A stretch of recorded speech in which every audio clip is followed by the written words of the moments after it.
Hey there, and welcome to the CMMC Compliance Guide podcast. I'm Austin. And I'm Brooke. From Justice IT Consulting, where we help businesses like yours navigate CMMC and NIST 800-171 compliance. We're hired guns getting companies fast-tracked to compliance, but today we're here to give you all the secrets for free, so if you want to tackle it yourself, you're equipped to do so. Let's dive into today's episode and keep your business on track. Today, we're tackling a big issue for subcontractors. Prime contractors like Lockheed, Raytheon, Parker Hannifin are all watching, and they want proof of your compliance before they'll start handing you work, more and more often these days. So, what exactly are primes looking for? And how can you stand out as a trusted partner? All right, Brooke, let's start at the top. Why do prime contractors care so much about subcontractor compliance? Well, they have legal obligations to make sure that their subcontractors meet the same compliance that they do for each of those individual contracts. The DoD has specified that there's a flow down. I mean, it's always been in there, but they've specified that there's a flow down, and that you have to make sure that any of your subcontractors that deal with CUI or that contract have to be at the same level you are. So that's always been there, but there's a legal risk for them. And there's also risk management, of course. If a subcontractor drops a ball or any other number of problems, that's on the prime contractor. Affects the prime contractor as well, and they want to make sure all of their contracts are well and secured and not in jeopardy. Now that we got that covered, what is it exactly that prime contractors are asking their subcontractors to show or prove? Sure. So what we hear from our clients, what we see and help them with, is the primes are asking for SPRS scores. What's your SPRS score? What was your latest one you updated? How long ago was it? All that kind of fun stuff. And then some will want to see your SSP. And so I can tell you that some of the compliance departments are very picky on those SSPs, and they want them to match the format and the numbering exactly. So, but if it doesn't match, then they're like, "Well, I don't understand." And you say, "Well, see, the numbers here match." If you look at it anyway, but point is, there's a lot of things that aren't particularly required by CMMC, but nonetheless, to play ball, you have to do it a certain way. Without going into a specific example, I guess, but sometimes those compliance departments, they don't know the whole story. They don't necessarily understand the whole trajectory of CMMC or anything like that, and so they just know what's put in front of them, and they want to see your SSP, and they want to see that everything matches the numbers, everything else on the numbers as to the controls and everything else. So that's what they want to see a lot of times. They'll also ask if you have a POA&M. If your score is less than a certain amount, definitely less than 110, but some of them will set it at a different level. If you're less than that, they want to know that if you have a POA&M in place, plan of action and milestones. So it's a to-do list to get to 110. So they'll want to know if you have a POA&M in place, and when you plan on having it cleared up. So if they ask again in another year, and you say yes, I do have a POA&M in place, and last year it said 10-1-25 on it, and now it says 10-1-26. I want to know why. It's out another year, and yet you have the same score. So they may want to know about those POA&Ms. To help prove your case. What are the common mistakes that you see our customers, subcontractors make when trying to prove compliance? Inflating their scores. So, saying you have 110 when you might be more like a minus 56 or something like that, or a 70 or, something like that. No, I've never seen that. So that's the biggest one really, is inflating your scores, or just kind of guessing at it. And to get that SPRS score, you really do have to go through a mini assessment to go through each of those, score it properly, and make sure you understand. A lot of that has to do with documentation, and people kind of skip over the documentation and say, yeah. But you can't skip over it. You got to have all the documentation it talks about, and that impacts a score. So if you don't have your authorized list of users, then you have to count points off for that. for instance. So, yeah, you kind of done something technically, but if it's not documented, it's like it didn't happen. exactly, Yeah. 100%. Yeah. Again, most of it is documentation and making sure that you have those technical controls in place, and that they're ongoing and monitored and all that kind of fun stuff. Another thing that rolls right into that is bad documentation.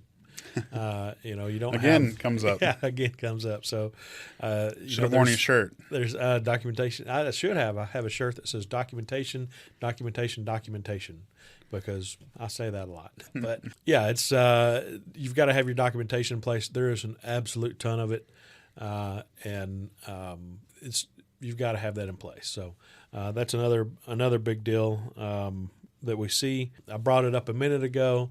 Another problem is your POA&M, kind of ignoring it and saying, here's my POA&M, and just kind of setting it off to the side and going, we're good, let's roll.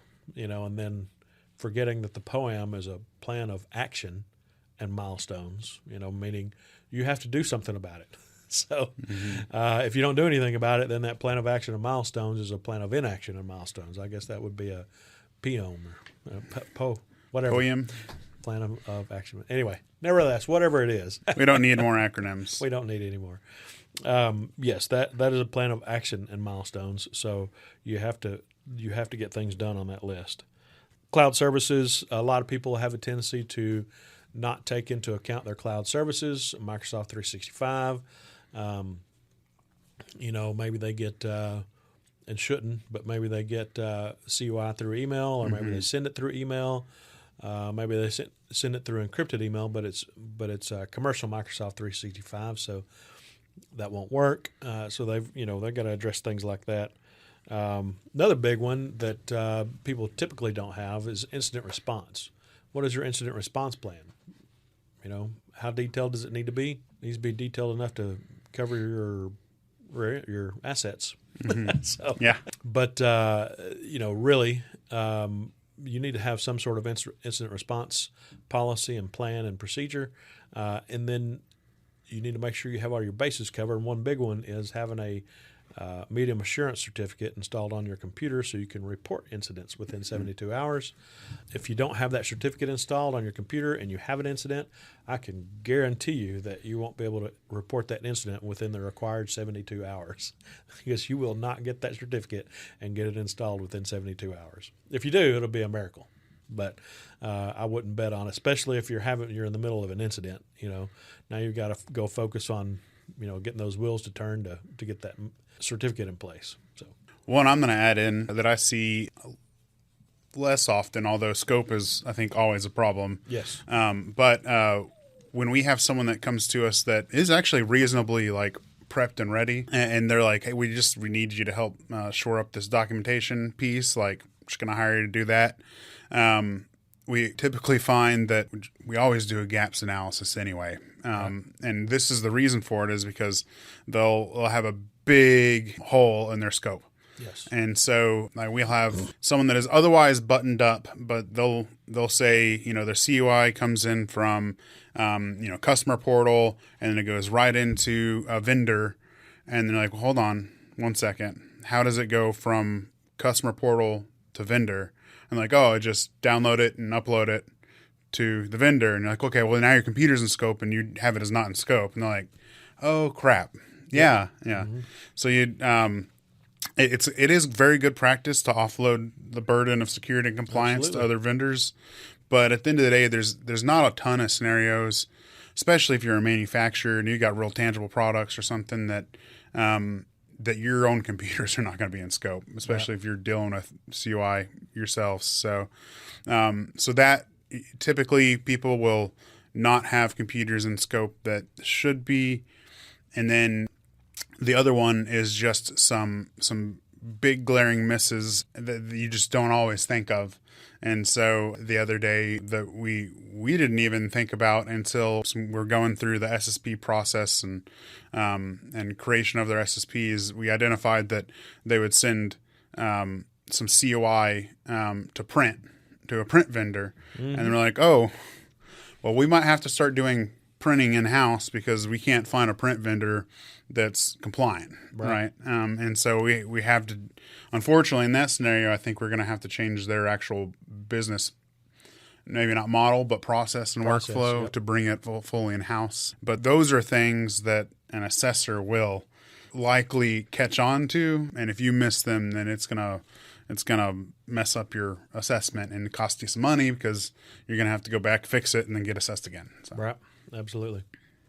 Yeah, and you're talking about scope, and one of those things that causes a problem that causes people not to think about their computer being in scope is the fact that it's not just storing CUI. It's not where the CUI is stored. It is, but it's also processing and transmitting. So processing, storing, and transmitting CUI. If whatever piece of that puzzle does any of those three things, processes it, stores it, or transmits it, then that puts that endpoint or whatever it is in scope. Absolutely. Okay, we kind of addressed the mistakes that we see a lot of subcontractors make when it comes to compliance and trying to prove it. What the natural follow-up to that is, what are the consequences? If someone decides to wait or even just makes a mistake and or doesn't take this seriously for compliance. Sure. So things we've seen is that the prime or main contractor, can say, hey, we can't send you any more CUI until, we know that you're compliant or your score is right? Mm-hmm. So they can pause a contract if there's something wrong, or it can cause you to lose a contract if you find out there's an issue and you're not actually compliant when you thought you were. If you're inflate your score like we were talking about a minute ago, then you're at risk of having a False Claims Act filed against you. And one thing I might say is that there's some of these False Claims Acts that have been filed against companies that a lot of them are whistleblowers. They're not, the government. There are some that there was an incident and they research that incident and they figure out the subcontractor wasn't, or contractor, whoever wasn't compliant, and then they fine them and say, hey, False Claims Act because you said you had these things in place and you just absolutely didn't, right? Not necessarily a mistake, but you just absolutely didn't. Most of the time, they're not nailing people up against the wall that I could tell at least for making a mistake. It's people who are flagrantly violating and actually falsely claiming that they're compliant when they're not, right? Mm-hmm. So you could get a False Claims Act filed against you. That would be a bad thing, very bad thing. Yeah. There's a lot of results of that. Most of them are going to be big fines, but could result in jail time too, depending on what happened. Not to mention, I don't know about everyone else out there, but I know how much our lawyer charges. So just to be, even before jail time and all the other, consequences, you're going to have some costs. Yes, absolutely. Just at the start of it. Even if everything turns out okay. Yeah. There'll be some cost there. So, but yeah, that's, False Claims Act is a big deal. You could lose your contracts. And then it's reputational damage. Mm-hmm. If some incident happens and turns out that you weren't covering something that you were supposed to, that's a black eye on you. And as that contractor or subcontractor want to go find somebody who they're more comfortable with or they're okay with you, having a black eye is not necessarily a good thing. Yeah. That would be a virtual black eye, not a real one. Yeah, see, I think two of the biggest motivating factors when I'm working with customers, when they come to us, is just being able to answer the questionnaires and go back to their customers with like a very good level of good faith that they're actually doing what their obligations are. That's one, and then two is the obvious of the not wanting to lose the revenue, right? Mm-hmm. And so I think those are the two biggest motivating factors we see that are motivating for people as far as consequences go. Right. Yeah. Okay, so let's say that you're working towards compliance or maybe even you're already there. If that's the case, either at the end of your journey, whenever you've got everything compliant, or if you are compliant today, how does a subcontractor prove compliance to their primes in a way that the primes can trust? Well, eventually it's going to be having that level 2 certification, right, and having that official stamp of approval, right? But until then, you have to make sure that your SPRS score is accurate. Even if you go back through and do an assessment like you should, and it ends up, instead of at 110 where you thought it was, it ends up at a 70 or something like that, or even a minus 56, or who knows. But I would put an accurate SPRS score in, and definitely make sure that you have your POA&M generated and that you're actually working on it and working through it. The primes are going to be appreciative of that. Your SSP should tell your story. We've talked about this before, but your SSP should tell your story. An assessor ought to be able to look at your SSP and understand basically how your system's put in place and how you're addressing the controls. SSP, you don't have to go into detail necessarily, but they have to understand how you're doing these things. So use the SSP to do that. Develop a good, strong SSP. It should inspire confidence. It should inspire confidence. Absolutely, it should. So the other thing is that, again, that POA&M, make sure that you're working through that POA&M, addressing all the things that need to be addressed. Most of the time, you take that POA&M and you list out all these controls, and then you group those controls together into projects, and usually a project will knock out several controls at a time, and you can address it like that. That's typical. Make sure that you have technical proof so you can show it if you ever need it. You'll definitely need that technical proof whenever you get to a level 2 certification, but make sure you have that technical proof, and then make sure that it's organized well and all together in one spot. Typically, we'd tell you a GRC tool because it's the easiest way to keep track of that. But however you want to do it, but make sure it's organized well, it's all in one spot, easy to find, easy to get hold of a key document or two and give it to your or a screenshot to your prime contractor, so they're comfortable with it. But those are the things that you need to be doing now. The biggest things are, again, having a good, strong SSP, telling your whole story, and making sure your SSP score is right, and work on that POA&M. Get it closed out. Absolutely. Okay. I know there's been some recent updates in the CMMC sphere or ecosystem that might have some primes more urgently knocking at your door or sending you letters, and much like our listeners may have already noticed. And so they might be wondering why that's the case. So what updates, if any, has happened as of recent that it's making those contractors and primes knock at the door? Sure. Yeah. So there's a couple of updates, a 32 CFR and a 48 CFR that went into effect that really put this in motion and put a finite timeline on it. 32 CFR is the one that went into effect December of 2024, and it's what clarified and defined CMMC itself, right? The CMMC program. The 48 CFR just went into effect, just was published on September 10th of 2025, and it goes into effect November 10th of 2025. And so that 48 CFR is the one that puts the 32 CFR in place on contracts. Again, there's 4 phases to that, but the first phase is going to be kicking off here pretty soon. So your prime contractors, they've already, before the 48 CFR was even released, they've already been starting to be a little pushy, saying, "Hey, when do you have your level 2 certification scheduled for? Can you show me that you have it scheduled?" So they've been asking those questions, prompting, pushing, kindly, and all this kind of fun stuff.